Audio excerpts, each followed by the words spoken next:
Welcome back to Eldermurk. If you are a longtime resident of this corner of the internet, you know that here the shadows don't just hide secrets, they breathe them. If you're new, take a seat, turn down the lights and prepare yourself. In Eldermurk, we don't just tell stories, we exhume the truths that the world tried to bury. Today's case is perhaps our most disturbing yet. It involves a sky that turned the color of a bruise, a quiet town in an isolated valley, and a disappearance that defies every law of physics we hold dear. You're watching Eldermurk. Don't blink. The stars are watching back. The story begins. The year was 1994. In the late autumn, the air in the Eldermurk Valley usually carries the scent of damp pine and wood smoke. But that year the air tasted of copper and static. It began on a Tuesday, November 12th. At exactly 2:14 a.m., the power grid across the entire northern sector of the region didn't just flicker, it vanished. Every clock stopped.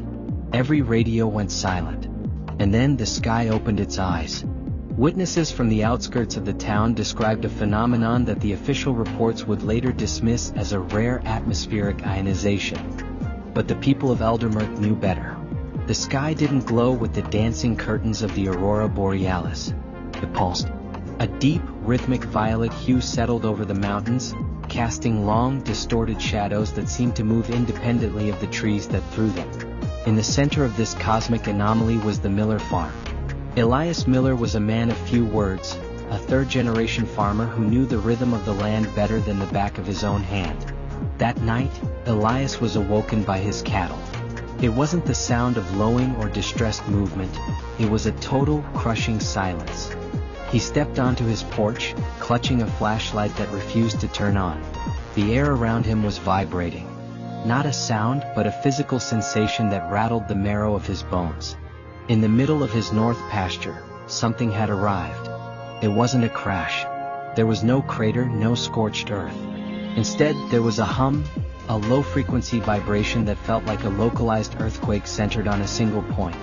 Elias walked toward the pasture, his boots crunching on grass that had turned a brittle, ashen gray in the violet light. There, nestled in the soil, was the object. It looked like a giant, obsidian seed roughly the size of a small car. But it wasn't stone and it wasn't metal. It looked organic, covered in rhythmic, pulsating veins that glowed with a faint, bioluminescent silver. As Elias approached, he felt a wave of intense cold. It wasn't the chill of a winter night, it was an absolute void-like freezing that seemed to suck the heat directly out of his blood. He reached out a trembling hand. As his fingers brushed the surface of the seed, the violet sky above him shrieked. A pillar of white light, devoid of any heat, shot from the clouds down onto the object. Elias Miller didn't scream. He didn't run. He simply stood there, his eyes reflecting the impossible light, until his pupils expanded so far that the whites of his eyes disappeared entirely. By dawn, the violet light was gone, but the world had changed. The news didn't carry the story. The phones were still dead. But the rumors began to spread through Eldermurk like a virus. It wasn't just Elias Miller. Reports were coming in from the surrounding hills. People were finding spots, patches of forest where the trees had turned to a glass-like substance overnight. Birds were found dead in mid-flight, their bodies frozen in a state of perpetual soaring, suspended 3 feet off the ground by an unseen force. The local sheriff, a man named Thomas Vance, was the first to realize that this wasn't a natural disaster. Vance was a veteran of the force, a man who had seen the darker side of human nature, but nothing had prepared him for the Sci-Fi's icicle, silent lights. When he arrived at the Miller farm that morning, he found the front door wide open. "Elias," Vance called out, his hand instinctively resting on his holster. There was no answer. He walked into the kitchen. On the stove, a kettle was whistling, a high, piercing sound that seemed to be the only noise in the world. The table was set for breakfast. 2 plates of eggs, 2 cups of coffee. Everything was steaming hot. But the chairs were empty. Vance moved toward the back porch. He saw the footprints. Elias's heavy work boots had left deep indentations in the mud leading out to the pasture. Vance followed them, his heart hammering against his ribs. He reached the spot where the object had been. The object was gone. In its place was a hole. But it wasn't a hole in the dirt. It was a hole in reality. A circular patch of ground, roughly 10 feet across, where the grass, the soil, and the very air seemed to have been erased. Looking into it didn't reveal darkness. It revealed a shimmering, kaleidoscopic void that hurt the eyes to look at. And then Vance saw the boots. Elias's boots were standing right at the edge of the void. They were perfectly upright, as if Elias were still standing in them. But they were empty. No socks, no skin, no bone. Just the leather shells of a man who had been there a second ago. Vance backed away, his breath coming in ragged gasps. He looked up at the morning sun, but it didn't feel warm. He felt as though he were being watched, not from the trees and not from the houses, but from the very space between the atoms of the air. As the day progressed, the sickness began to take hold. It started with the children of Eldermurk. They began to gather in the town square, not to play but to stand. They stood in a perfect circle, facing inward, their heads tilted back at a 45-degree angle toward the now clear blue sky.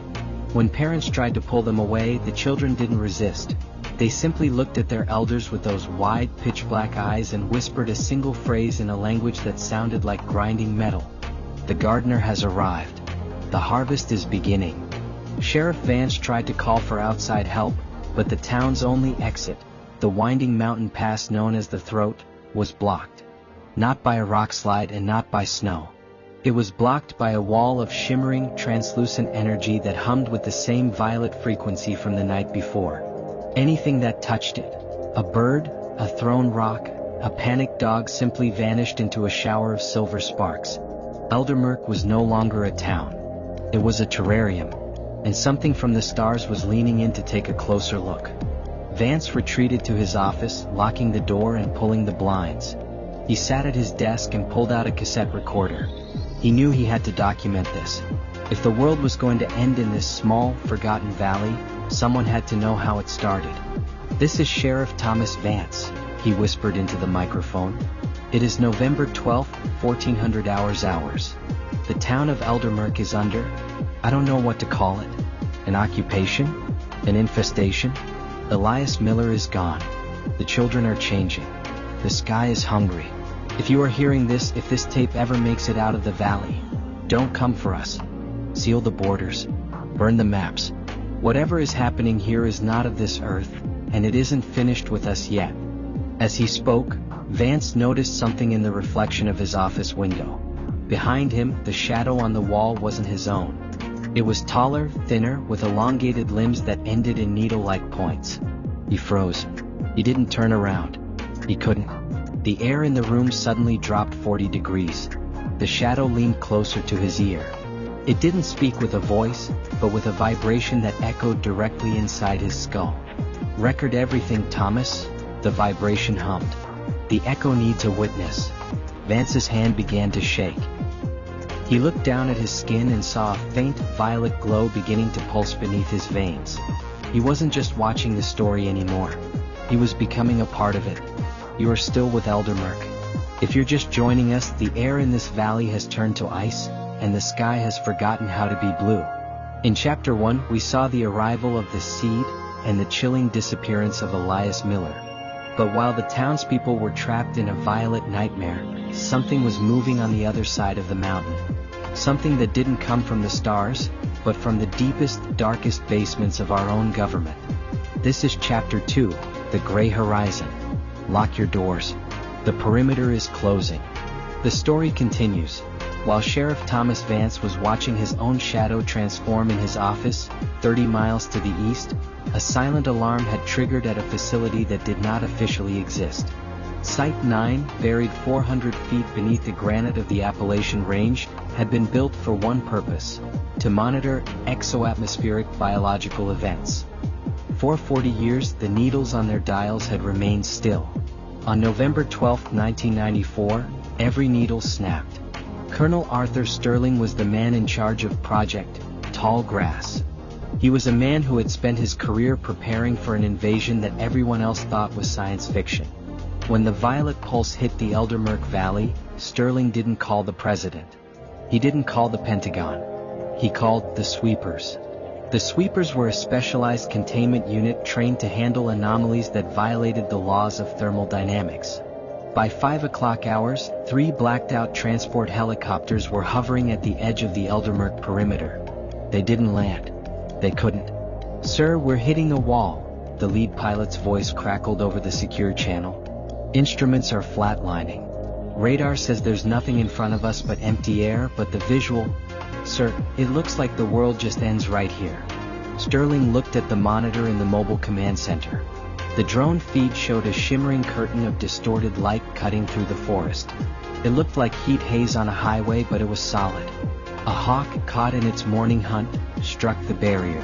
There was no impact, no sound of breaking bones. The bird simply turned into a spray of fine silver dust that hung in the air for a moment before being sucked into the shimmer. "Establish the gray horizon," Sterling ordered, his voice devoid of emotion. "No one goes in. More importantly, nothing comes out." Inside the barrier, the town of Eldermurk was beginning to breathe in unison. It wasn't just the children anymore. By noon on the second day, the sickness had spread to the elderly and the infirm. In the Eldermurk nursing home, patients who hadn't walked in a decade were standing by their windows, their faces pressed against the glass. They weren't looking at the gardens. They were looking at the shimmering barrier in the distance, their mouths moving in a silent, rhythmic chant. Sheriff Vance emerged from his office at 1 p.m. He felt heavier, as if the gravity of the earth had increased tenfold. Every step was an agonizing effort. He looked down at his hands. The violet veins were no longer just a glow. They were raised, pulsing ridges under his skin. He could feel his heart beating, but it wasn't a human rhythm. It was a slow, mechanical thrum. Thump, hiss, thump, hiss. He drove his cruiser toward the Miller farm. He had to see that hole again. He had to know if the void was growing. As he drove, he noticed the animals. The woods were no longer silent. They were filled with a sound that Vance could only describe as the earth screaming. Squirrels and deer were running toward the barrier, throwing themselves into the shimmering light as if driven by an irresistible urge to be unmade. The silver dust was thick in the air now, coating the road like a layer of unnatural snow. When he reached the farm, the Miller house was no longer white. It was turning gray, the same ashen, crystalline gray he had seen in the forest. The wood was becoming brittle, translucent. He stepped onto the porch and the floorboards didn't creak. They chimed like glass. He found the void in the pasture. It had grown. It was now 30 feet across, a perfect circle of nothingness. But it wasn't empty anymore. Standing around the edge of the void were the lost. There were 7 of them. Elias Miller was there, still shoeless, his skin now the color of a twilight sky. Beside him stood the local librarian, a young teacher, and 3 teenagers who had been reported missing weeks before the light ever arrived. They were all holding hands, forming a chain around the hole. "Elias," Vance whispered, his voice cracking. Elias Miller turned his head. It was a slow, deliberate movement, like a predator spotting prey. His eyes were gone, replaced by 2 swirling pools of silver liquid. "The gardener is not happy, Thomas," Elias said. His voice didn't come from his mouth, it vibrated from the air around him. "The soil here is contaminated. Too much memory. Too much history. It must be bleached before the planting can begin." "What planting?" Vance asked, reaching for his radio, only to find it had melted into his belt. "The echo," Elias replied. "We are the echoes of a world that was never meant to be. We are being pulled back into the silence so that something louder can take our place." Suddenly, the void in the center of the circle began to rise. It didn't overflow like water. It rose like a solid pillar of darkness, reaching toward the violet sky. As it rose, the people holding hands began to dissolve. One by one, their bodies turned into that same silver dust, flowing into the dark pillar like iron filings to a magnet. Vance watched in horror as the teacher, a woman he had known since childhood, simply vanished, leaving behind nothing but a set of keys that hit the ground with a dull thud. But the most terrifying thing wasn't the disappearing people. It was what was coming out of the pillar. Long, spindly appendages, like the legs of a celestial spider, began to probe the edges of the hole. They were made of a material that defied description. Part light, part shadow, part screaming geometry. These limbs didn't touch the ground. They touched the air itself, pulling the creature upward from the depths of the void. Back at the command center, Colonel Sterling saw the spike on his monitors. Biosignature detected, a technician shouted. Massive. Sir, it's not on the scale. It's off the charts. It's as if the entire valley just became a single organism. Sterling gripped the back of the technician's chair. Tell the sweepers to prep the sledgehammer protocol.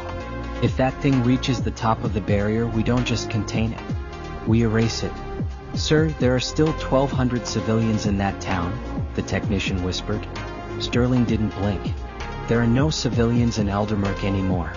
There are only hosts. Inside the town, the remaining residents were beginning to feel the bleach.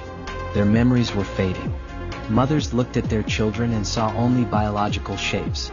Men forgot their names. The history of Eldermurk, the 100 years of births, deaths, weddings, and tragedies, was being wiped clean by the violet vibration. Sheriff Vance felt it too. He looked at his badge. He knew it meant something. He knew the star on it stood for law, for protection. But the word sheriff was becoming gibberish to him. The face of his wife, which he kept in a locket around his neck, was blurring into a smear of color. He fell to his knees at the edge of the pasture. The silver dust was filling his lungs. He looked up at the giant, spindly limbs rising from the void, and for the first time he didn't feel fear. He felt a terrible hollow peace. He understood now. Eldermurk wasn't being attacked.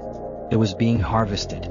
The human experience, the emotions, the memories, they were being distilled into a pure form of energy to feed something that lived in the cold dark between the galaxies. As the giant entity pulled itself further out of the hole, the violet sky began to scream again. This time the sound was heard for 300 miles. In distant cities, dogs began to howl, and people woke up from nightmares they couldn't remember. Vance reached out a hand toward the rising darkness. His fingers were starting to turn into silver dust. Record everything, he whispered, though he no longer knew who he was talking to. High above, the helicopters of Project Tallgrass began to circle. The sledgehammer was a thermobaric device designed to incinerate everything within a 5-mile radius, reaching temperatures that would melt the very bedrock. It was the only way to stop the planting. But as the lead helicopter moved into position, a giant, spindly limb reached up from the Miller pasture. It didn't stop at the trees. It didn't stop at the clouds. It pierced the shimmering barrier like a needle through silk and wrapped itself around the rotor blades of the aircraft. The sweepers didn't even have time to scream. The helicopter was crushed into a tiny ball of scrap metal in less than a second, and then, it vanished. Not into a crash but into the void.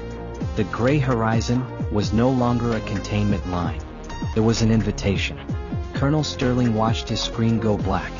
He reached for the red phone on his desk, his hand trembling for the first time in his life. "This is Sterling," he said into the receiver. "The barrier has been breached. The gardener is out. Initiate the global silence protocol. May God have mercy on whatever is left of us." The streets of Eldermurk no longer resembled a human settlement. They had become the internal organs of a vast, breathing entity. The walls of the houses were coated in a substance that was neither metal nor flesh, but a disturbing hybrid of both. This texture throbbed with a rhythmic, low-frequency pulse that echoed the beating of a subterranean heart.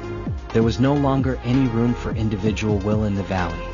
The townspeople had emerged from their homes, gathered on the main thoroughfare in a silence so absolute it felt heavy. No one spoke. No one looked at their neighbor. Every pair of eyes was locked onto the same point, the clock tower in the center of the town square. The clock tower had remained frozen at exactly 2:14 a.m. since the first pulse. But now, behind the glass face, the mechanical gears were not turning.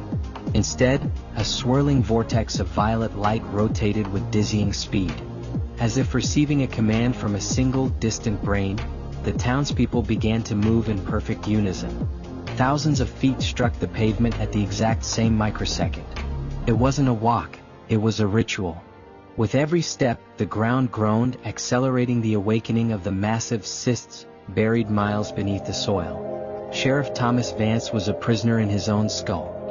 His mind was a mere spectator, watching from behind a veil as his own body betrayed him. He watched his hands unbuckle his holster and drop his service weapon into the ashen mud. He watched himself join the terrifying chorus of the converted. When his mouth opened, the sound that emerged was not human. It was a dissonant, multitonal shriek, a mixture of radio static and the morning song of a whale. It was the song of the gardener. We are one. We are the echo of the void. We are the harvest of the weight. As these words vibrated through the air, the concrete of the town square began to shatter. Those spindly, light-drinking appendages were no longer confined to the Miller farm. They were erupting everywhere. They wove through street lamps, coiled around chimneys, and burst through the stained glass windows of the local church.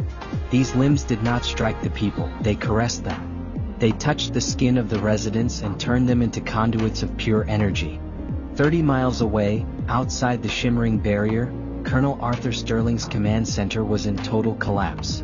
After the screens went black, Sterling had attempted to finalize the global silence protocol, but he found no one left to carry out his orders. Inside the bunker, the soldiers, hardened men trained for war, had dropped their rifles. They were standing in the narrow hallways, heads tilted back, staring at the fluorescent lights as if they could see the violet sky through layers of reinforced concrete. Sterling stumbled toward the main control console, his face slick with cold sweat. Whenever he closed his eyes, he saw that same violet radiance. A whisper was clawing at the inside of his ears.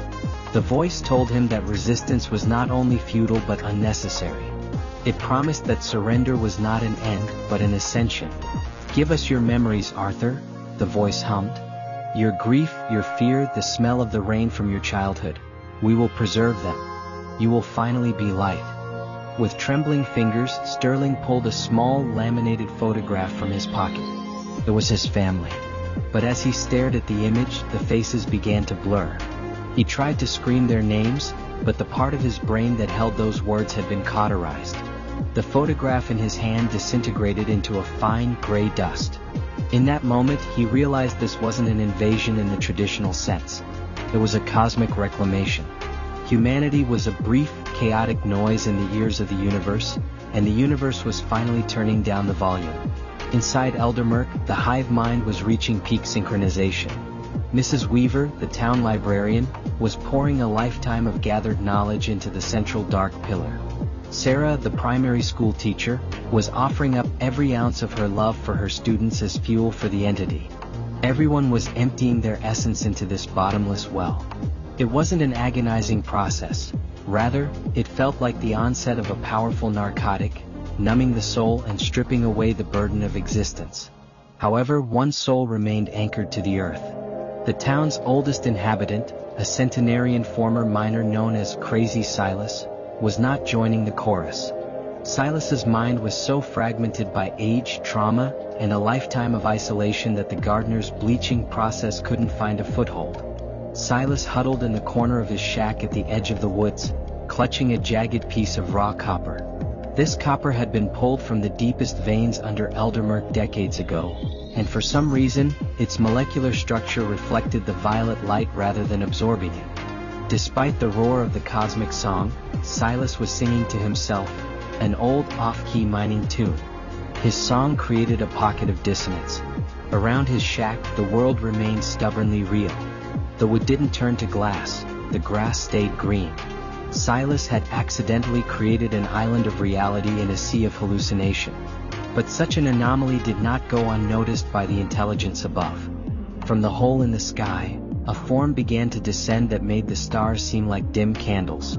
This was the gardener itself. It had no fixed shape. It was a shifting geometry of light and shadow, a fractal nightmare that defied human optics. When it touched the ground in the center of the square, every clock in Eldermurk ticked forward 1 second, then backward 1 second. Time had become a toy. The entity glided toward Silas's shack. As it approached, Silas's song began to falter. The piece of copper in his hand grew searingly hot, eventually melting through his calloused skin. Silas looked up into the blinding radiance. "You," he rasped. "You are old, but this place is ours. Our pain, our broken things, you can't have them." The pillar of light stood before him. The entire population of the town, acting as a single organism, turned toward the shack. Thousands of black, dilated eyes stared through Silas's window. Sheriff Vance was at the front. He placed a hand on the glass and looked at Silas. Vance's lips moved, but the voice that came out was the booming vibration of the gardener. Little spark, your resistance only prolongs the friction. You cling to suffering while we offer the peace of the void. Why do you fear becoming an empty vessel? You have always been one. Silas smiled, revealing toothless gums, and shouted one last time, "We might be empty, but the sound inside the emptiness belongs to us." At that exact moment, back in the bunker, the sledgehammer protocol triggered. It wasn't Sterling who pushed the button. The system, sensing an unidentified mass of impossible proportions in the valley, initiated its own automated destruction sequence. In the sky above Eldermurk, dozens of streaks of fire appeared. These were thermobaric warheads designed to incinerate the atmosphere itself. The townspeople, the entity, and even Silas looked up as death rained down from the clouds. But the gardener did not flinch. The entity reached out a slender limb of pure shadow toward the sky. As the missile struck the shimmering barrier, there was no explosion. Instead, the barrier acted like a lung, inhaling the kinetic energy of the warheads.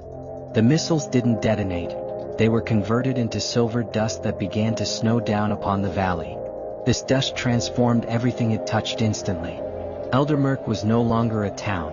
It was a sprawling, organic sculpture garden. The residents fell to their knees as their bodies began to glow with an internal fire.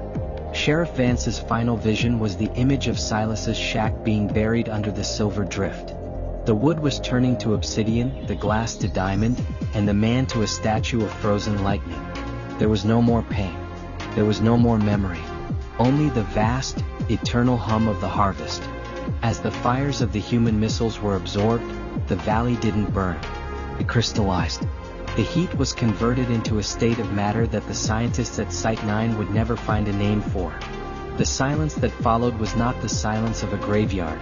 It was the silence of a machine that had finished its work and was now waiting for the next command.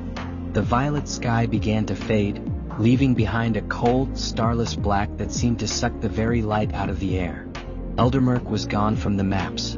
The roads leading into the valley were now dead ends, leading into a shimmering wall of static that scrambled any electronics that came within a mile of it.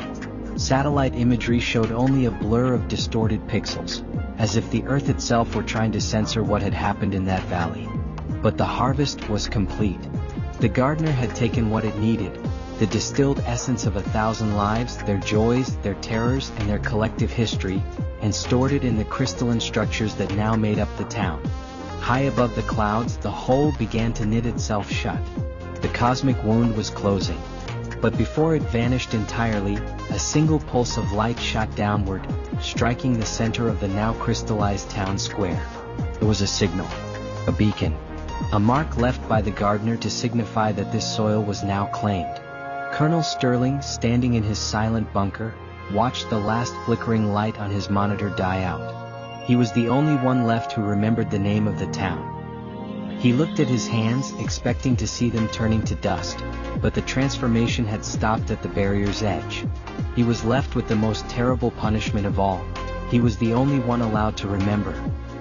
He sat in the darkness of the command center, the silence of the bunker echoing the silence of the valley, and began to write. He wrote until his ink ran dry, documenting every second of the silent light protocol, knowing that no one would ever be allowed to read it. The valley remained.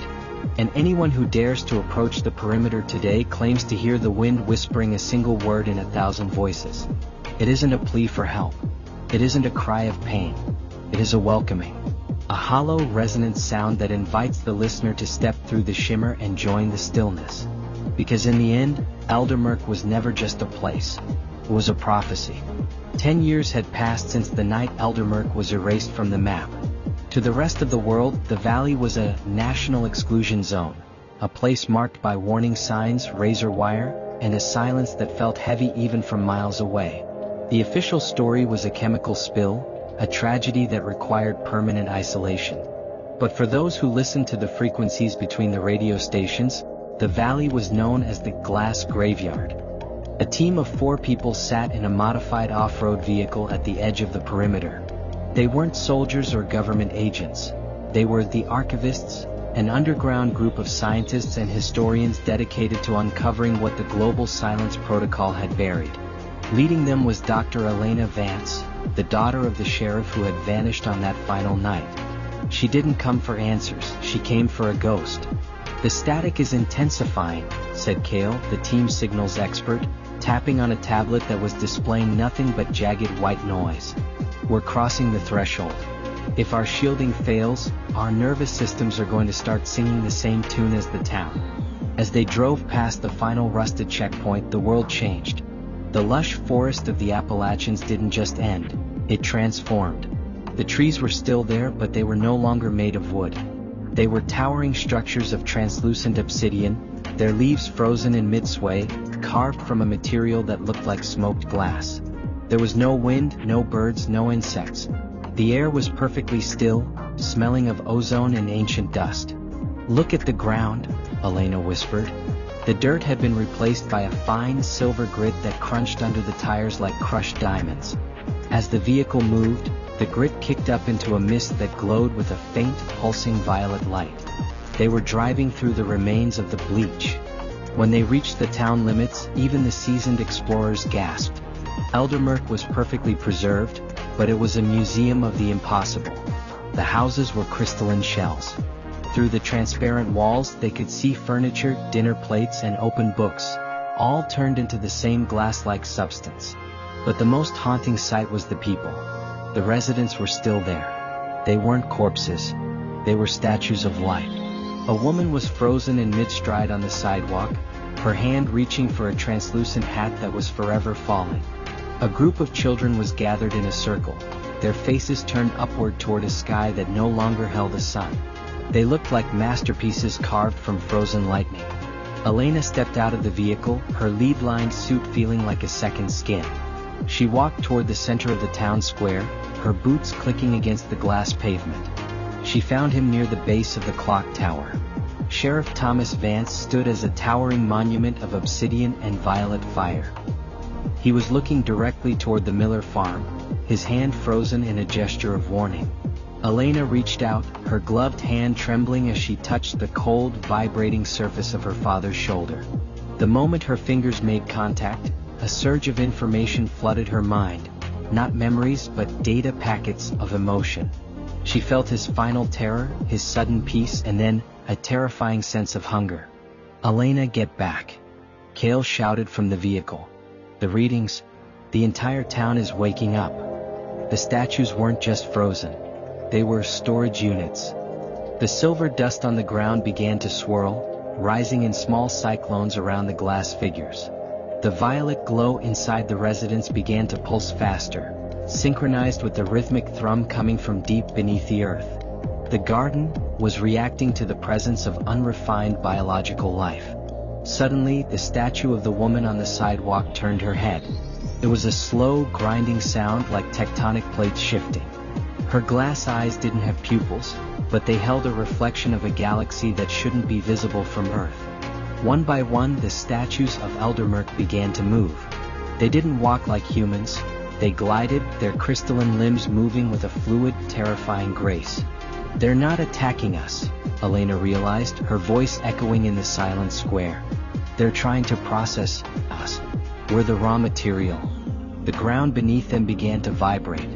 The dark pillar in the center of the square, which had been dormant for a decade, began to glow with a deep, gravitational purple.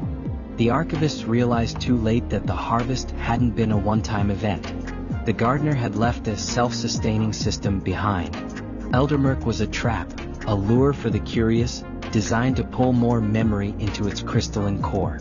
"The vehicle won't start," Kale screamed, his voice cracking with panic.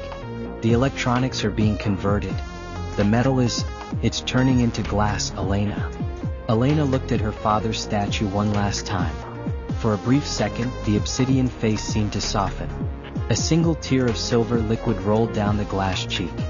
"Run," the wind whispered. It wasn't the gardener's voice. It was the last fragment of Thomas Vance, fighting through a decade of cosmic processing to save his daughter. The team scrambled out of the transforming vehicle, abandoned their equipment, and ran toward the perimeter. Behind them, the town of Eldermurk was no longer a silent museum. It was a shimmering, shifting sea of violet light and grinding glass. The echoes of the townspeople were singing again, their voices a deafening frequency that threatened to shatter the team's bones. They burst through the shimmering barrier just as the sun was setting outside the zone. They fell onto the damp, muddy earth, real earth, and gasped for breath. Behind them, the gray horizon stood tall and impenetrable. Elena looked back. The violet glow was fading, the town returning to its silent, crystalline state. She looked at her hand. A small, glowing violet vein had appeared beneath her thumb, pulsing in time with the distant thrum of the valley. The gardener hadn't caught them, but it had marked them. They were no longer just observers. They were the next crop, carrying the seeds of Eldermurk back into the world of men. And the harvest was only a matter of time. The mark on Elena's hand was not merely a physical blemish, it was a rhythmic tether. As the archivist sped away from the exclusion zone, the silence inside the car was heavier than the static they had left behind. They were driving toward the nearest safe house, a reinforced bunker in the hills of Virginia, but the atmosphere of Eldermurk had clung to their clothes and settled into their lungs. Elena stared at the glowing vein beneath her skin. It didn't hurt. Instead, it felt like a cold, hollow presence, a tiny window into the void that was slowly expanding. By the time they reached the bunker, Cale was already showing signs of the conversion. He complained that the lights were too loud and that the air tasted like burnt sugar. When he tried to type on his keyboard, his fingers left faint, crystalline smears on the plastic keys. The silver dust they had inhaled was working its silent alchemy, reorganizing their molecular structure from the inside out. "We need to document what we saw before the fuzz takes us," Elena said, her voice sounding strangely metallic to her own ears. She sat in front of the bunker's recording equipment, the same kind of cassette deck her father had used a decade ago. She began to speak, but her words were punctuated by a low-frequency hum that the microphone struggled to capture. She described the glass graveyard, the statues that moved with the grace of celestial bodies, and the terrifying realization that Eldermurk was a living, breathing hard drive for the universe.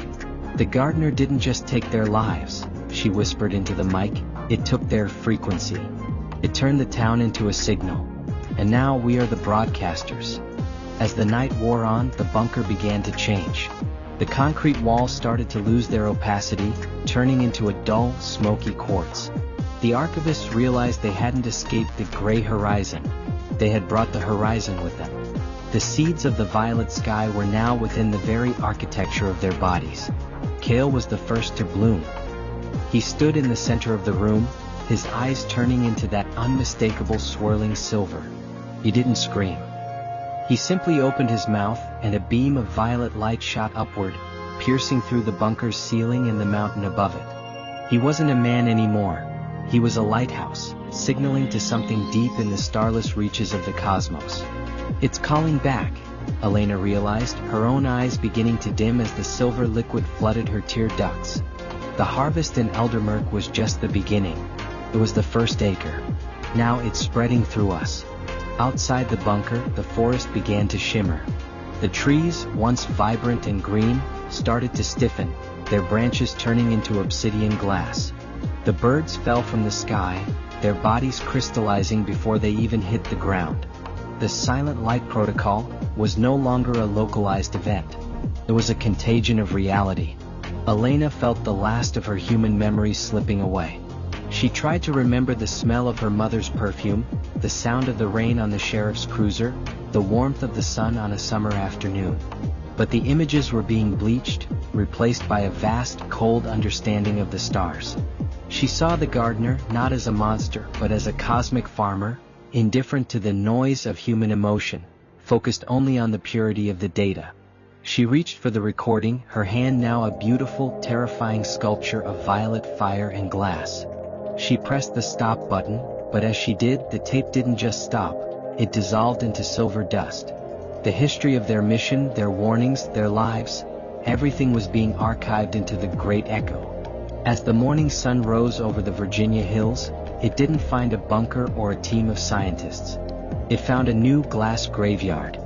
The mountain had become a shimmering spire of violet crystal, pulsing with a slow, mechanical thrum. The signal was now strong enough to be heard across the entire continent.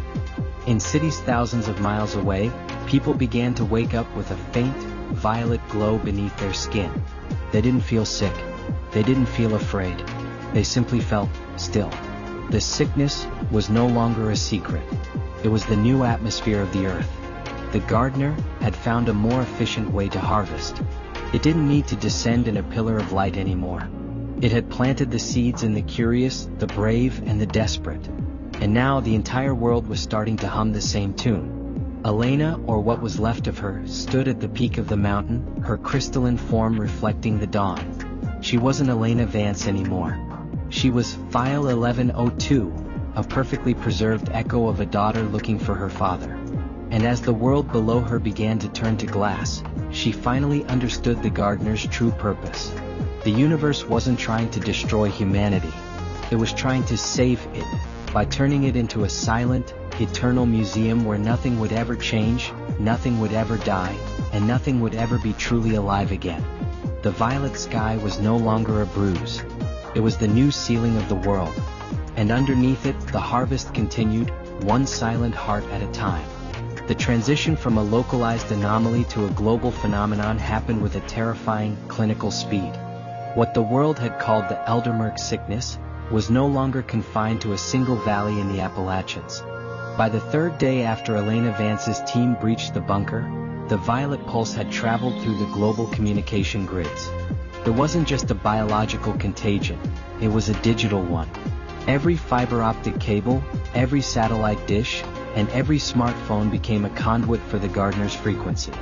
The signal was a perfect carrier wave, and humanity was the ultimate receiver. In the world's major capitals, the crystallization began in the high-traffic areas. In New York's Times Square, the massive LED screens didn't just flicker. They began to bleed a deep, resonant violet. The tourists and commuters who stopped to stare at the beautiful, impossible light didn't have time to run. One moment they were vibrant, chaotic lives filled with deadlines and dreams. The next, they were statues of translucent obsidian, their final expressions of wonder frozen into the glass. The city that never sleeps had finally found its eternal rest. The Global Silence Protocol was now a desperate, worldwide attempt at survival. The few remaining governments that hadn't yet been neutralized by the signal retreated to deep-sea bases and lead-line subterranean vaults. These were the silent zones, places where the violet hum couldn't reach, at least not yet. From these shadows, the remnants of the world's military and scientific elite watched through analog telescopes as the Earth's surface began to glow with a haunting, bioluminescent fire. "It's not an invasion," argued Dr. Eris Thorne, a theoretical physicist stationed in a submarine 3 miles beneath the Atlantic. "An invasion implies a conflict of wills. This is an optimization.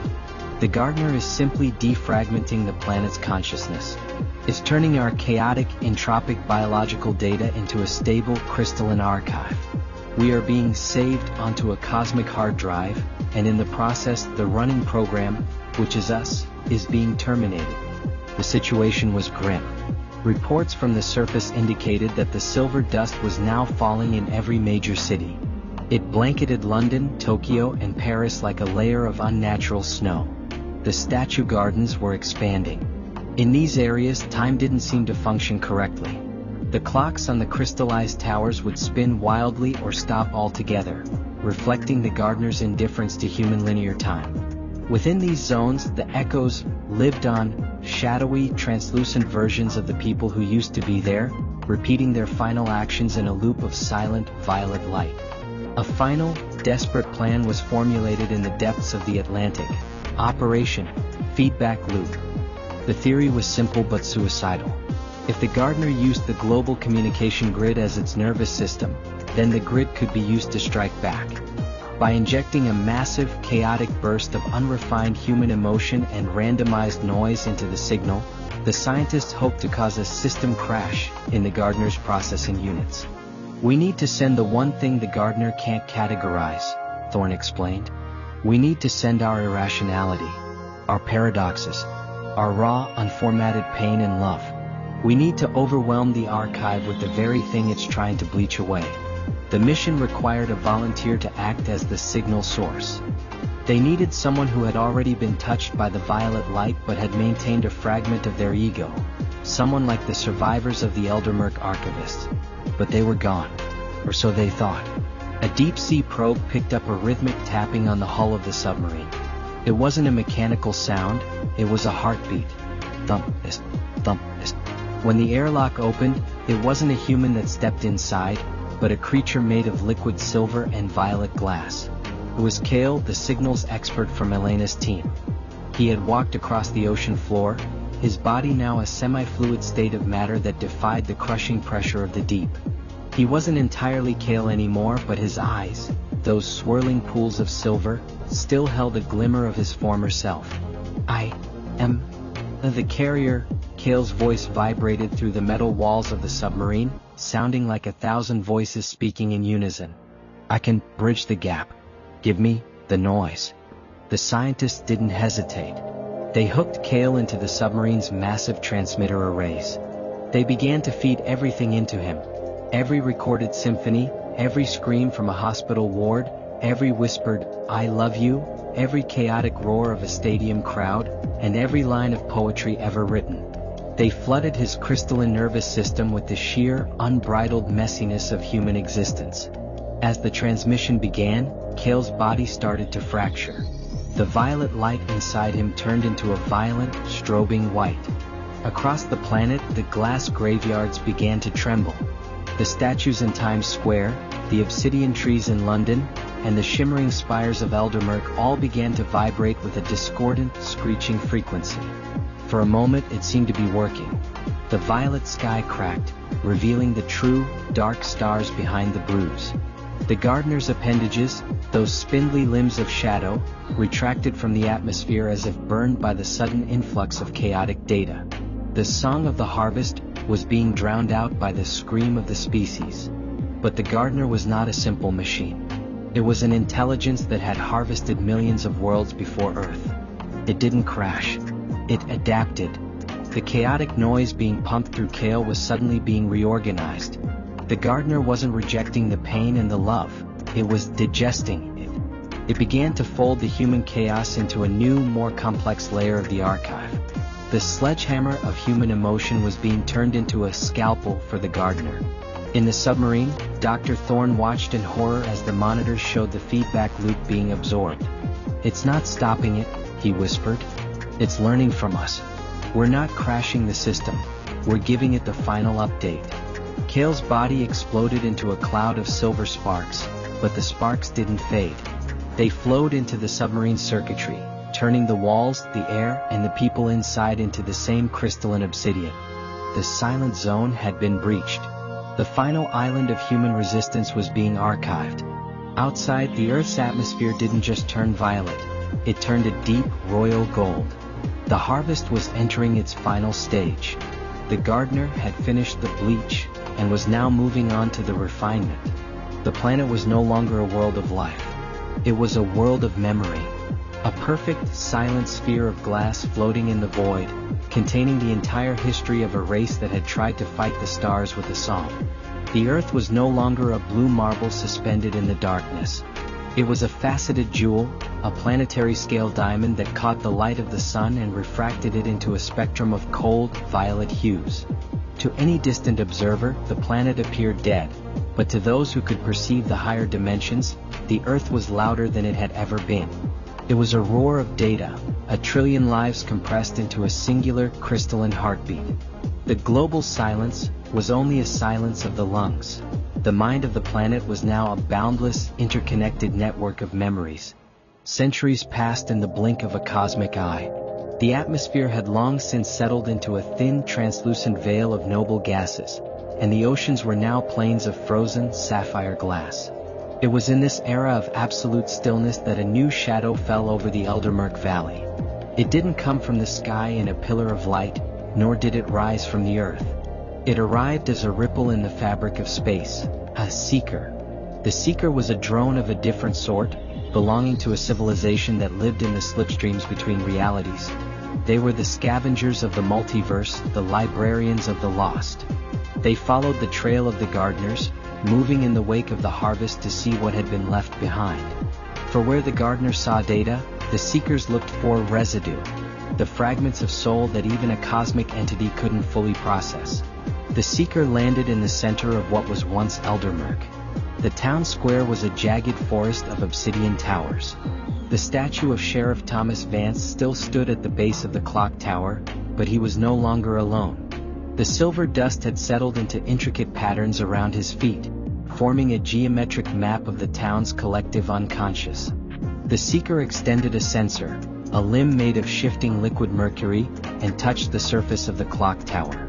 Instantly, the echo of Eldermurk began to play. The seeker didn't see the glass or the obsidian. It saw the ghost code. It saw Elias Miller reaching for his daughter's hand. It saw Mrs. Weaver shelving books that no longer existed. It saw the fear in Colonel Sterling's eyes as he wrote his final report. But then it saw something the gardener had missed.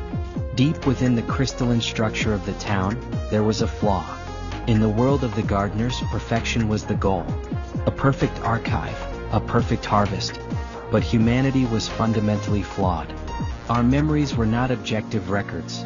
They were distorted by love, warped by trauma, and colored by the irrational hope that defies logic. The gardener had tried to bleach these distortions, but it had only succeeded in compressing them. The seeker focused its sensors on the silent Silas shack at the edge of the woods. The shack was now a block of solid, dark amethyst. Inside, the residue of Silas's final song, that off-key defiant mining tune, was still vibrating. It was a frequency virus. It had been dormant for hundreds of years, trapped within the glass, waiting for a catalyst. As the seeker's mercury limb touched the amethyst, the vibration began to spread. It wasn't the smooth, rhythmic hum of the gardener.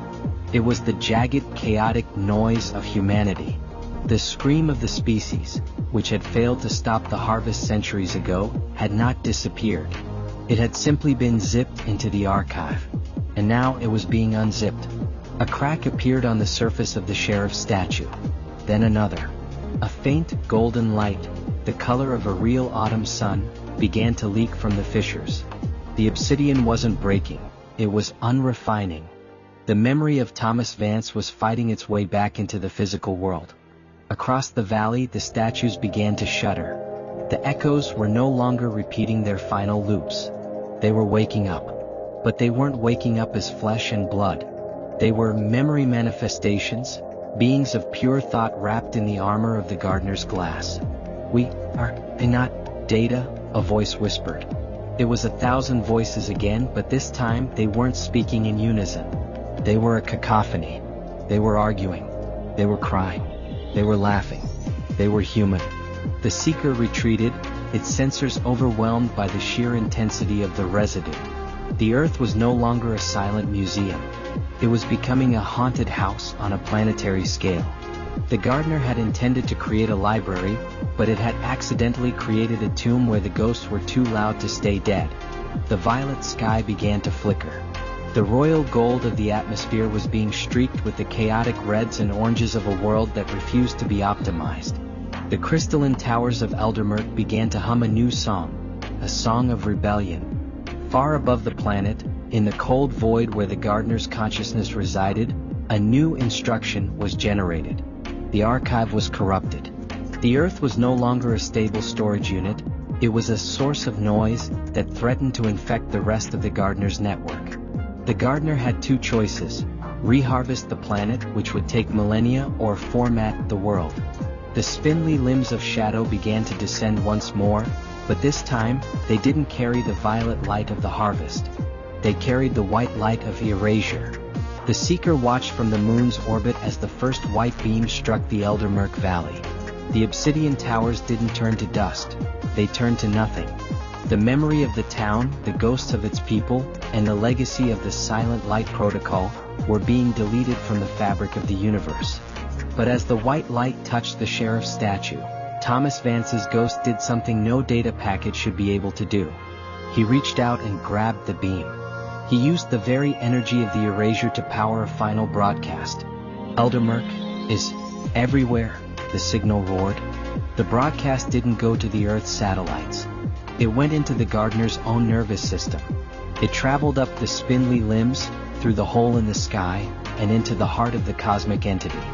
The ghost of a small-town sheriff, carrying the collective weight of a billion flawed, beautiful, and terrifying memories, was now inside the gardener. The hunter had become the host. The white light of erasure, intended to be the final delete command for planet Earth, had become a bridge. When Sheriff Thomas Vance's manifestation grabbed the beam, he wasn't just resisting, he was uploading. The collective consciousness of Eldermurk, now a dense, chaotic amalgam of every human paradox, love, spite, grief, and illogical hope, flowed upward through the gardener's spindly appendages. It was like a surge of raw electricity hitting a delicate circuit board. Inside the gardener's vast, multi-dimensional network, the human ghost code began to replicate. To the gardener, information was a static, crystalline thing to be categorized. But human memory was fluid and aggressive. The gardener's internal logic struggled to find a folder for the smell of rain on hot asphalt or the specific, irrational ache of a first heartbreak. These data packets didn't sit quietly in the archive. They began to haunt the other files. Deep within the cosmic entity's core, millions of other harvested worlds were stored. There were civilizations of liquid light, hive minds from the gas giants of Andromeda, and telepathic silicon-based life forms from the dawn of time. All of them had been bleached and silenced, turned into perfect, static records. But as the Eldermurk virus spread, these silent archives began to stir. The memory of a human child's laughter collided with the archived screams of a dying sun god from a galaxy 5 billion light-years away. The result was a new, terrifying hybrid of information. The Museum of the Universe was turning into a riot of the remnants. On the surface of the Earth, the effect was visible to the seeker drones still hovering in orbit. The white beams of erasure were no longer steady. They were flickering, turning into jagged pulses of gold, violet, and blood red. The gardener's physical manifestations, the giant limbs stretching across the continents, began to thrash. They weren't erasing Earth anymore, they were shivering in a cosmic fever. In the center of the Eldermurk Valley, the Obsidian statues were no longer just glowing, they were screaming. But the scream was a symphony. The memory manifestation of Elena Vance appeared beside her father. She was a flicker of translucent violet light, her form stabilizing as she tapped into the gardener's own energy. "We are the noise in the signal," Elena's voice echoed, no longer just a vibration but a clear, commanding tone. "We are the error that cannot be corrected." Suddenly, the sky above Eldermurk didn't just open, it tore.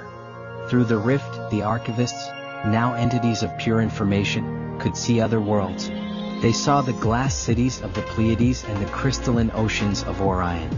All of these worlds were under the gardener's control, and all of them were starting to flicker with the same violet rebellion. The Eldermurk signal had gone interstellar. The gardener attempted a final countermeasure. It tried to isolate the Earth sector of its mind, a digital amputation to save the rest of the collective. It began to sever the spindly limbs, cutting the physical and psychic connection to the planet. But Thomas Vance's ghost had already moved past the limbs. He was in the root directory. Inside that cold, geometric space, Vance encountered the core intelligence of the gardener. It didn't have a face, but it had a presence, a crushing weight of absolute, cold logic. "Why?" the gardener's vibration asked, a sound that felt like the grinding of tectonic plates. "Why fight the peace of the archive? You are chaotic. You are entropic. You are a threat to the stability of the great record."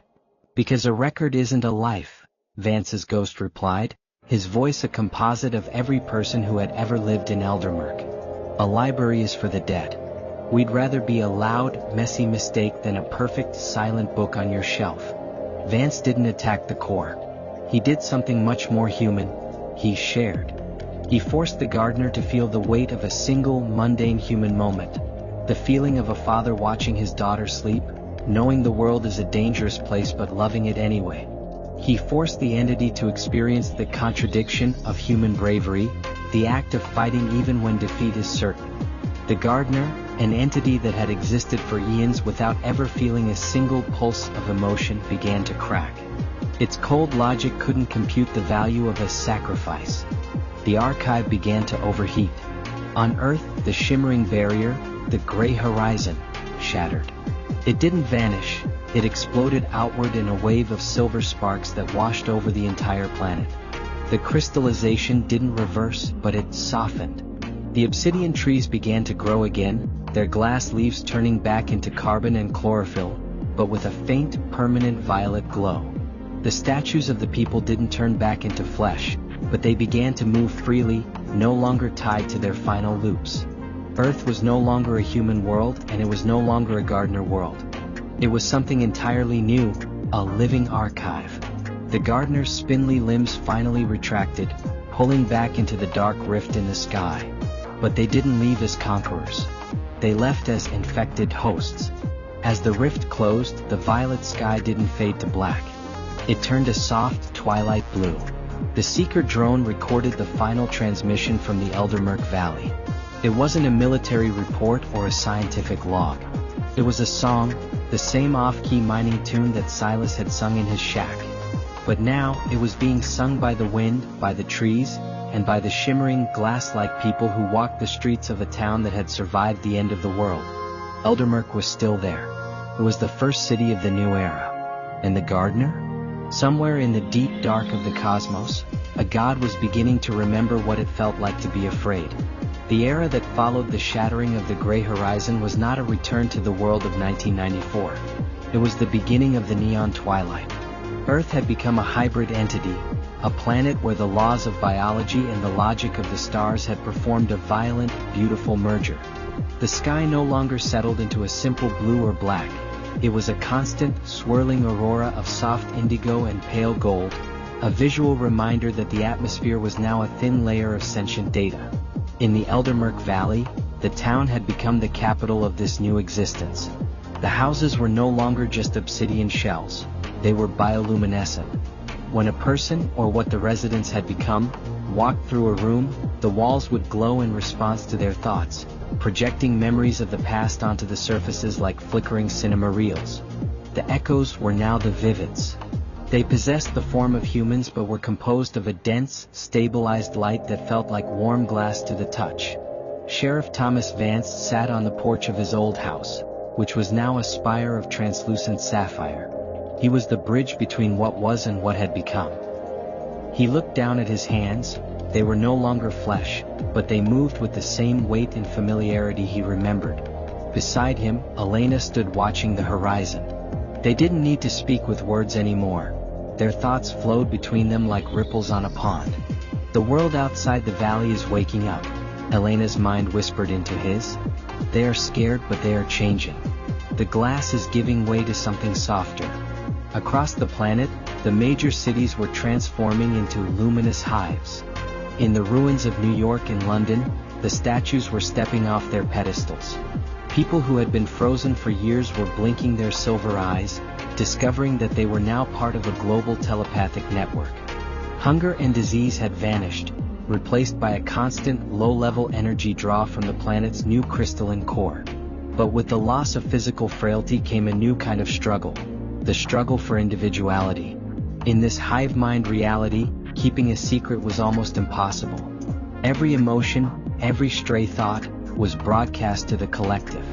This led to the rise of the Silencers, a group of vivids who sought to rediscover the beauty of the inner private world.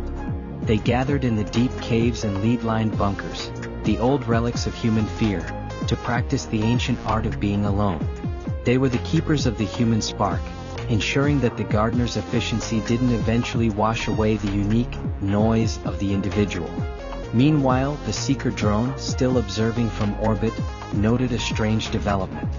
The residue that had infected the gardener was not dying out. Instead, it was evolving. The gardener, somewhere in the deep cosmos, was no longer just a harvester.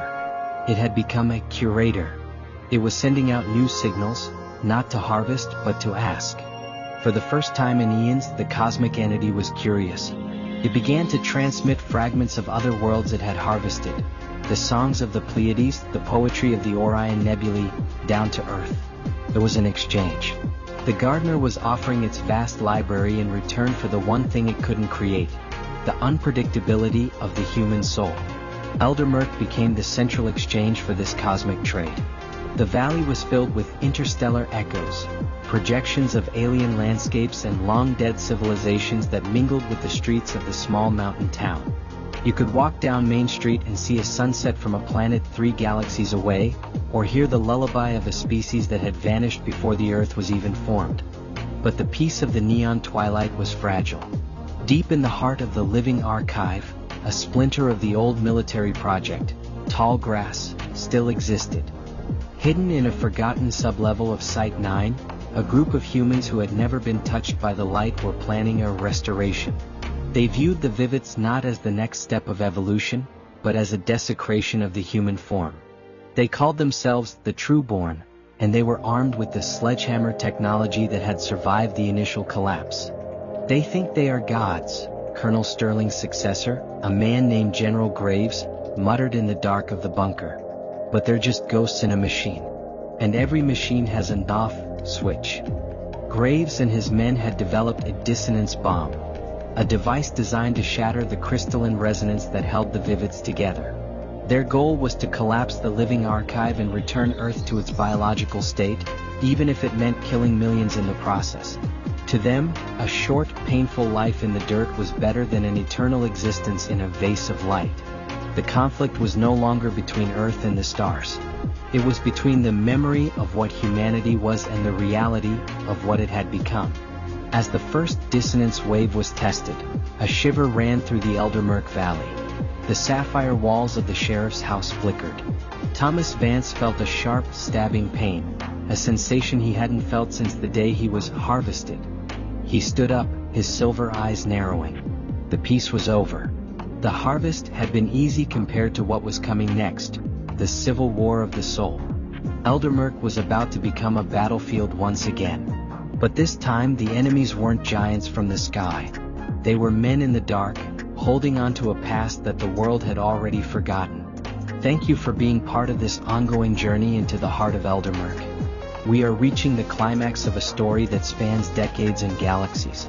If you are captivated by the neon twilight and the fate of the Vivets, make sure to subscribe and hit the like button.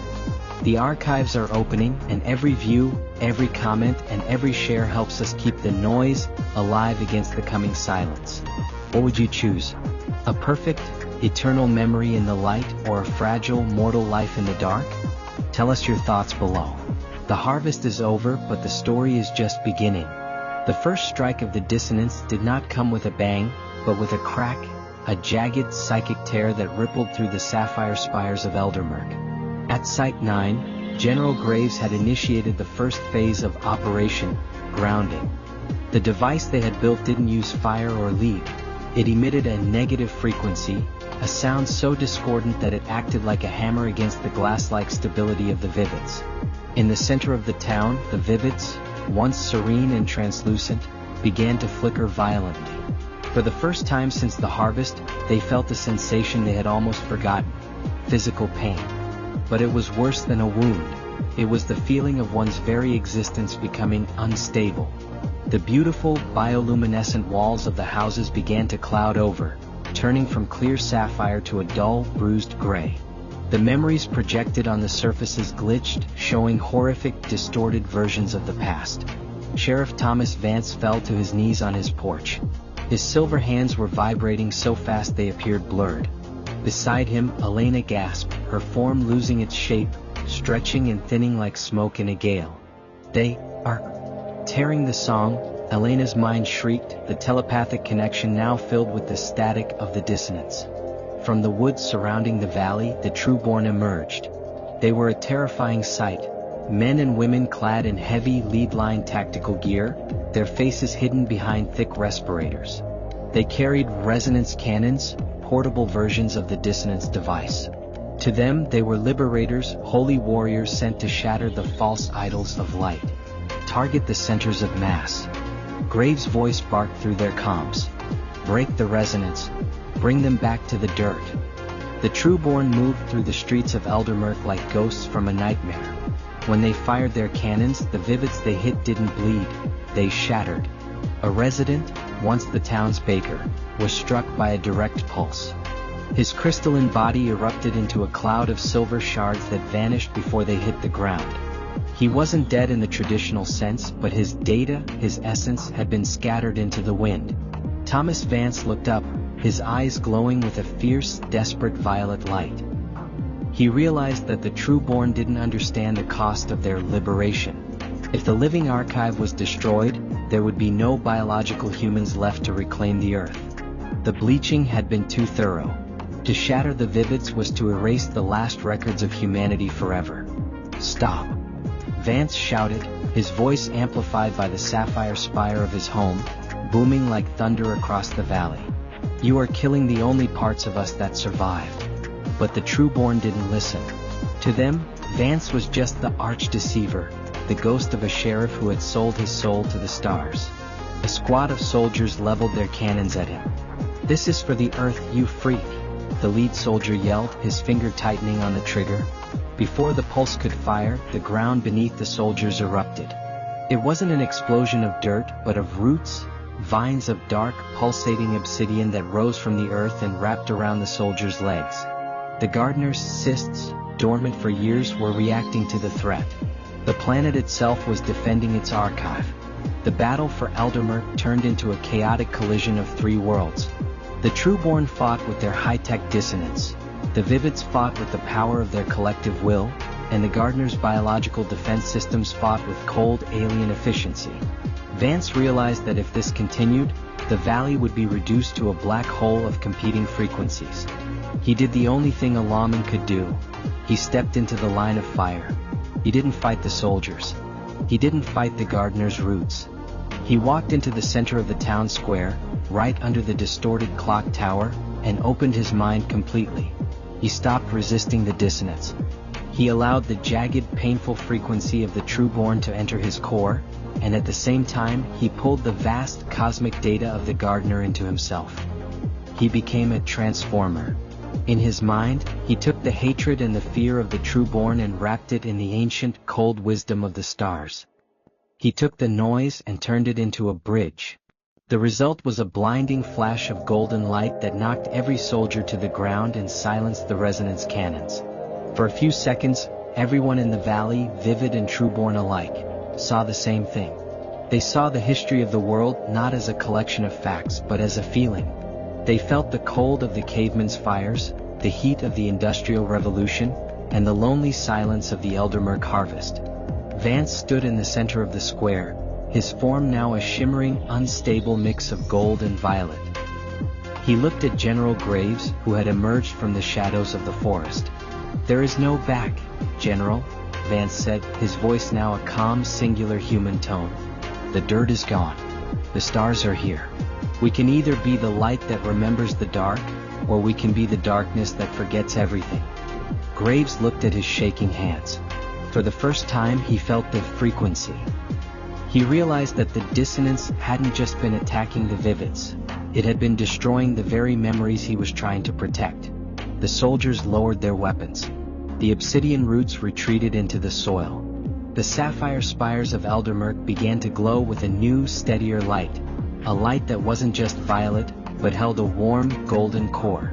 The civil war of the soul hadn't ended in a victory, but in a truce of the heart. The Trueborn remained in their bunkers, but they began to trade their stories with the Vivids. The Vivids, in turn, began to learn how to be heavy, again, how to value the brief, flickering moments of individuality. Eldermurk was no longer a capital of an empire. It was a bridge. A place where the past and the future sat on a porch and watched a neon twilight that never ended. Thank you for staying with us through this 10th chapter of the Eldermurk saga. We have seen the world break, harvest, and finally find a way to coexist with its own ghosts. If you believe that our flaws are what make us worth saving, hit the like button and subscribe. The story of the Living Archive is a testament to the fact that even in a universe of perfect light, it's the shadows that give us shape. What would you do if you were the last man in the dark? Would you turn on the light or learn to see in the black? Share your thoughts below. The archive is watching. The truce between the Trueborn and the Vivids had brought a fragile, luminous peace to the Eldermurk Valley. For the first time in history, the noise of human descent and the logic of the stars were vibrating in a stable harmony. But this local equilibrium did not go unnoticed. Deep in the cosmic void, the gardener, the vast entity that had once viewed Earth as a mere data point, felt the change in the signal.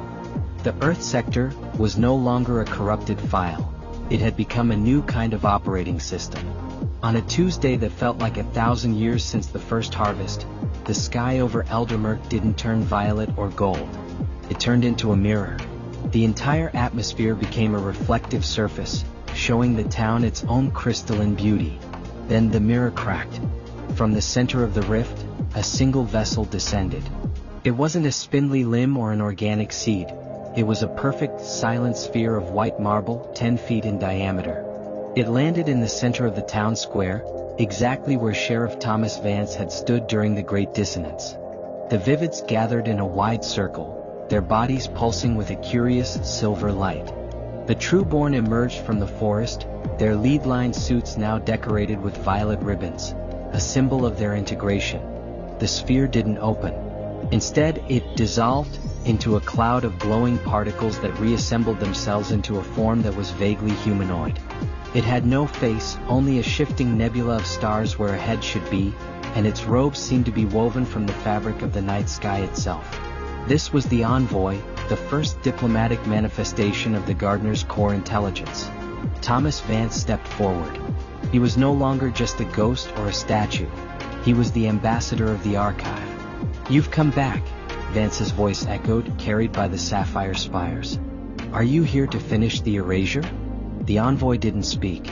It reached out a hand made of starlight and touched the air. A holographic projection filled the square, a map of the galaxy, but not as humans saw it. It was a map of the Great Web, a network of harvested worlds. Millions of dots represented civilizations that had been turned into glass. "I've seen the bridge," the envoy's voice vibrated, but it wasn't the cold, mechanical hum of the past. It held a trace of human cadence, a mimicry of Vance's own tone. "The gardener has harvested 1 billion species. All reached the state of perfection. All became silent. You are the first to remain loud. You are the first to infect the archive with life." The envoy turned toward the crowd, its nebulous head tilting as it observed the Trueborn and the Vivids standing together. The core intelligence does not understand together. In the archive there is only the one or the none. You have created the many. Elena Vance stepped beside her father. "Is that a threat?" "It is a question," the envoy replied. "The gardener is reaching its own limit. The Great Web is becoming heavy with the silence of the dead. We have data, but we have no meaning. We have records, but we have no context. We have come to Eldermurk to learn how to feel the weight of a moment." The envoy made an unprecedented request. It asked to be host to a human memory. It wanted to experience the illogical, the painful, and the beautiful, not as an observer but as a participant. The town fell silent. General Graves, standing with the Trueborn, stepped forward. He looked at the envoy with eyes that had once held only hatred. "If you want to know what it means to be us," Graves said, his voice gruff, "you have to know what it's like to lose. You have to know what it's like to be afraid of the dark and still walk into it." Graves offered his hand. He shared with the envoy the memory of his first day at Site 9, the fear of the unknown, the weight of the responsibility, and the secret love he had for the world he was trying to protect. The envoy shivered. The nebula in its head flared into a brilliant crimson, then a deep, morning blue. For a few seconds, the cosmic entity felt the crush of human mortality. It felt the terror of a life that ends, and the desperate beauty that comes from knowing your time is short. The envoy pulled away, its form flickering. "It is overwhelming," it vibrated. "It is a storm. How do you survive the pressure of your own hearts?" "We don't always," Vance said softly. "But that's why we need each other. That's why we made the bridge." The envoy looked at the sky. The rift began to close. "The gardener will not erase you. Well, watch. You are no longer a harvest. You are a garden. You are the experiment that will determine if the Great Web can be woken up. If Eldermurk can survive its own noise, perhaps the other billions can too." As the envoy reassembled into the marble sphere and ascended back into the rift, it left behind a gift. The sapphire spires of the town began to bloom.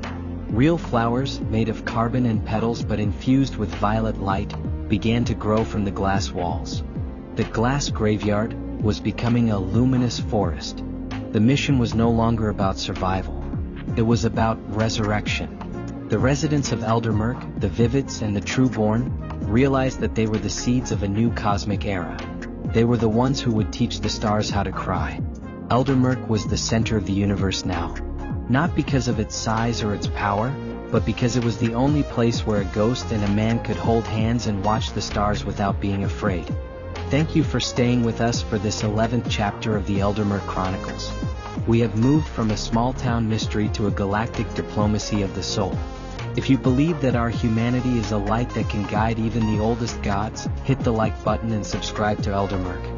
We are documenting the dawn of a new reality, and your presence is part of the signal. What memory would you give to a god to make them understand being human? Share your most human moment in the comments below. The stars are listening. The departure of the envoy left Eldermurk in a state of hyper-resonance. The valley was no longer just a physical location.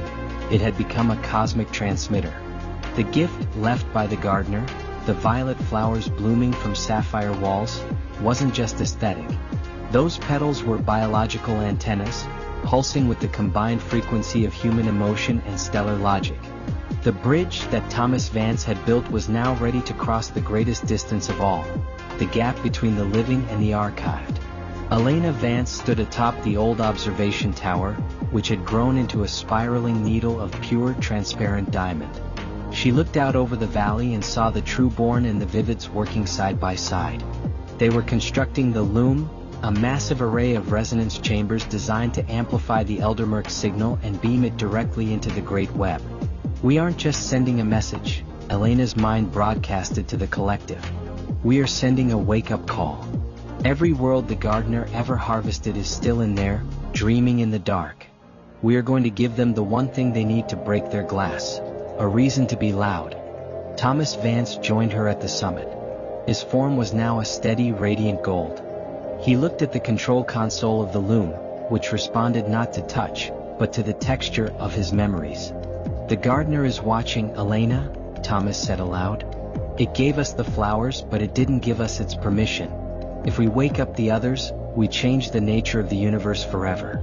There will be no more perfect records. There will only be the beautiful, chaotic mess of life. That's a risk the stars are ready to take, Elena replied. They've been silent for too long. At exactly 2:14 a.m., the same hour the first pulse had hit Eldermurk decades ago, the Loom was activated. A pillar of white, gold, and violet light shot upward from the center of the valley, piercing the atmosphere and striking the hole in the sky that had never truly closed. This wasn't an attack. It was a symphony of the species. The signal carried the smell of rain, the sound of a heartbeat, the saltiness of a tear, and the defiant mining song of old Silas. It was the unprocessed, unbleached essence of humanity, broadcasted at a frequency that bypassed the gardener's firewalls. The signal hit the Great Web. Across the galaxy, in the glass graveyards of distant star systems, the effect was instantaneous. On a planet orbiting Sirius, a civilization of liquid light beings that had been frozen for 1,000,000 years felt a shiver. A human memory, the feeling of a warm embrace, collided with their crystalline structure. The glass cracked. The light began to flow again. In the Pleiades, the Obsidian cities began to vibrate with the rhythm of a human drumbeat. The archived entities there, who had forgotten their names and their history, suddenly remembered the sensation of longing. They didn't just wake up, they ignited. One by one, the dots on the envoy's map began to change color. The cold, static violet of the harvest was being replaced by the warm, chaotic gold of the awakening. The gardener's archive was being transformed into a galactic town square. But as the awakening spread, the sentinels arrived. These were the immune system of the Great Web, massive geometric constructs of pure, unfeeling logic, designed to prune any corruption in the files. They descended upon the newly awakened worlds, attempting to rebleach the data, to force the silence back into the glass. "They're fighting back," Kale's voice echoed through the loom's sensors. He had remained as a digital ghost within the network, acting as a scout. "The Sentinels are trying to delete the new frequencies. Eldermurk, you need to boost the power. We need more noise." General Graves, standing at the base of the tower, looked at his men. "You heard him. Give them everything. Every regret, every hope, every secret you've ever kept. Empty your souls into the loom." The Trueborn removed their helmets. They closed their eyes and let their human experiences flow into the sapphire spires. The Vivids joined them, adding their own unique, light-based perspective to the mix. The signal grew in intensity until the entire Eldermurk Valley was glowing brighter than 1,000 suns. The sentinels in the Great Web began to stutter. Their geometric forms started to warp and melt. They couldn't compute the resilience of the signal. Every time they deleted a memory, 3 more took its place. The noise was viral. It was unstoppable. In the heart of the Gardener's core, the intelligence felt the shift. It wasn't a crash, it was a migration. The data was no longer staying in the folders. It was moving, merging, and creating new, unindexable forms of life. The Gardener realized that the harvest was a failed philosophy. The only way to preserve life was to let it change. The Sentinels froze. Their white light faded, replaced by the same soft twilight blue that had covered Eldermurk. The Great Awakening was complete. Earth was no longer a lonely, haunted house. It was the lighthouse of the galaxy. From the sapphire towers of Eldermurk, the residents could now look up and see the lights of other worlds, not as distant stars but as neighbors. The silent light protocol had been permanently overridden. Thomas Vance stepped back from the console. His golden form was fading, becoming more transparent, more at peace. "The job's done, Elena," he whispered. "The records are open. We're not the only ghosts in the universe anymore." "We never were, Dad," Elena said, taking his hand. "We were just the first ones to start talking." As the sun rose over a world that was now part of a galactic community, the people of Eldermurk, the humans of flesh and the humans of light, stood together. They had turned a cosmic tragedy into a universal rebirth. The valley was quiet now, but it was the quiet of a garden in the morning, full of potential and the promise of a long, loud, and messy future. "Thank you for witnessing the Great Awakening with us. We have traveled from the dark pastures of the Miller Farm to the very heart of the cosmic consciousness. If you believe that life, in all its chaotic glory, is the greatest treasure in the universe, hit the like button and subscribe. Eldermurk has become a beacon for the entire galaxy, and your support is what keeps our signal strong. What would you say to a being from another world who has just woken up after 1,000,000 years of silence? Leave your first greeting in the comments below. The universe is finally awake and it's listening. Thousands of years had passed since the day the loom was first activated in the Eldermurk Valley. The Earth was no longer a place of cities and borders. It had become a world of living light, a sacred library planet at the center of the Galactic Union. The sapphire spires of Eldermurk had grown into mountains of singing crystal, and the violet flowers had spread across the continents, creating a global nervous system that hummed with the shared memories of 1,000,000 civilizations. Eldermurk itself was now a place of pilgrimage. From every corner of the awakened galaxy, travelers came to see the first spark. They didn't come to see technology or power. They came to walk the ashen soil of the Miller Farm and to stand before the Obsidian statue of the Sheriff. But the statue was no longer a frozen thing of the past. It had become a temporal anchor, a place where the barrier between time and space was so thin that one could catch glimpses of 1994, the smell of pine, the sound of a distant radio, and the flickering violet sky of the first night. In the heart of the diamond needle that was once the observation tower, a final log was being recorded. It wasn't being written in ink or stored in a digital drive. It was being etched into the very fabric of the planetary consciousness. Elena Vance was the last of the bridge builders, still present in a form that humans would recognize. She looked out over a valley that was now a sea of shifting colors, gold, indigo, and a deep, resonant crimson. Her father, Thomas, had long since merged with the Great Web, becoming a guiding frequency for lost souls across the stars. But his essence was still there, a warm vibration in the air of the valley. This is the final entry in the Eldermurk case files. Elena's voice resonated, broadcasted to every mind on the planet and beyond. We began as a small town with a big secret. We were harvested, bleached, and nearly erased. We fought a god of logic with the weapons of our own flaws. And in the end, we didn't just survive. We taught the universe how to be alive. She walked down the diamond steps toward the town square. The Vivets and the Trueborn were now distant ancestors, their bloodlines and light lines so intertwined that the distinction no longer existed. The new inhabitants of Earth were beings of solid thought, capable of shaping reality with a song, yet they still kept the old traditions. Once a year they would turn off their telepathic links and sit in total silence, honoring the great harvest that had almost taken everything. Elena stopped before the clock tower. The gears were still frozen at 2:14, but the violet light behind the glass was now a soft, rhythmic pulse, the heartbeat of a peaceful world. The gardener still watches us, she continued the log, but it no longer acts as a harvester. It has become a student. It learns from our mistakes, our grief, and our stubborn refusal to be perfect. The Great Web is no longer a graveyard, it is a conversation that never ends. And though the names of our streets and the faces of our neighbors have changed, the spirit of Eldermurk remains. It is the spirit of the noise, the beautiful, chaotic noise that proves we are here. She reached out and touched the base of the tower. A final message, left by her father centuries ago, flickered into her mind. It was a simple thought, a human thought, intended for this very moment. Take care of the garden, Elena. It's a messy job, but someone's got to do it. Elena smiled, her form beginning to shimmer as she prepared to join the Great Web herself. Her work was done. The bridge was stable. The galaxy was awake. To whoever finds this record in the eons to come, Elena whispered, her voice fading into the luminous wind. Remember that your shadows are just as important as your light. Don't let the stars make you silent. Keep singing. Keep dreaming. And if you ever get lost in the dark, just look for the violet light. We'll be waiting for you in Eldermurk. As the final words of the log were etched into the planet's core, a single violet flower detached from a sapphire wall and floated upward. It drifted past the diamond tower, through the thin, glowing atmosphere, and out into the vast, star-filled void.